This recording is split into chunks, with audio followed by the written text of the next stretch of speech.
Ministro Paulo Guedes envia carta ao Congresso para estimular e blindar a economia. Reportagem de Camila Yunis. Diante do agravamento do cenário econômico em função do coronavírus, o ministro da Economia, Paulo Guedes, enviou ofício ao Congresso pedindo a aprovação de pautas que estão em tramitação nas duas casas. Na mensagem aos presidentes da Câmara, Rodrigo Maia, e do Senado, Davi Alcolumbre, Guedes diz que as propostas são fundamentais para estimular e blindar a economia brasileira.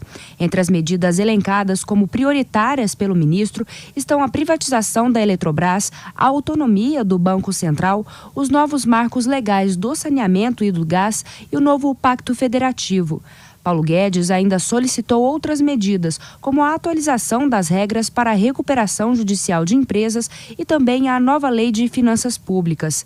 O ofício enviado por Guedes ao Congresso vem logo depois de Rodrigo Maia ter cobrado do governo propostas de estímulo à economia para acelerar o crescimento do PIB. Sozinhas elas não vão recompor e recuperar o crescimento da nossa economia, que já vinha abaixo antes mesmo do petróleo e do coronavírus. Mas elas organizam, continuam o trabalho de reorganização do Estado brasileiro, que nós já estamos fazendo desde o governo do presidente Michel Temer.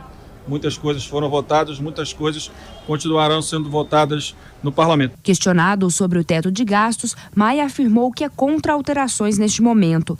A fala do presidente da Câmara vai de encontro ao discurso do secretário especial da Fazenda, Valderi Rodrigues.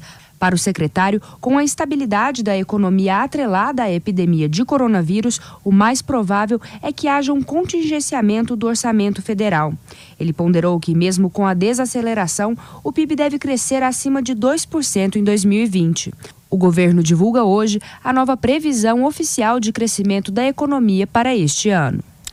Zé Maria Trindade, é um ofício normal o ministro mandar um documento para o Congresso? É uma pressão, Zé Maria? E uma pressão até antecipada. O presidente Jair Bolsonaro vai reunir-se com os presidentes da Câmara, do Senado Federal, vai acionar os líderes e apresentar um plano, contra esta crise econômica que foi detonada pelo coronavírus. Mas não é só. A ideia do governo é fechar ali as possibilidades de que o Brasil possa ser atingido na sua parte ali mais sensível, que é o desenvolvimento da economia e o emprego, Os dados indicam que mesmo com esta confusão e com o coronavírus, a indústria brasileira cresce. Mas a realidade do governo deve encarar a situação atual. Olha, a previsão de crescimento para 2020 está na faixa de 2,2%. E está evidente que não haverá o crescimento da economia nesta base, de 2,2%. Isso vai ficar inferior a 2%, segundo cálculos atuais. Não crescimento significa arrecadação menor. Diante de uma arrecadação menor, é preciso mexer no orçamento. O orçamento é uma peça fechada, redonda, onde a arrecadação tem que ser compatível com os gastos. Aliás, os gastos com a arrecadação. Não havendo a previsão de arrecadação ou redução na arrecadação, evidente que o governo, primeiro, vai ter que mexer, cortar no orçamento. Esta lista de projetos que estão no Congresso Nacional, indicada pelo ministro da Economia, Paulo Guedes, inclui a independência do Banco Central e também privatização e o governo eletrônico, uma agilidade ali no governo contra a burocracia. Agora, o que vai definir mesmo o sentido da reação contra a crise é esta reunião do presidente Jair Bolsonaro com os presidentes da Câmara e do Senado Federal. Os dois ali, Tiago, já estão dando sinais de que vão colaborar com o governo. É isso. E, Constantino, essa pressão que Paulo Guedes faz em relação ao Congresso?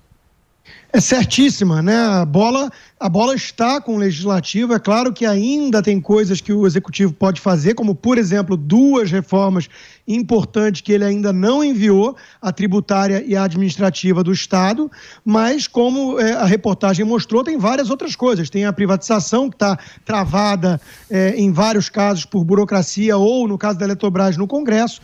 Tem a independência do Banco Central, a autonomia por lei que daria mais confiança aos investidores.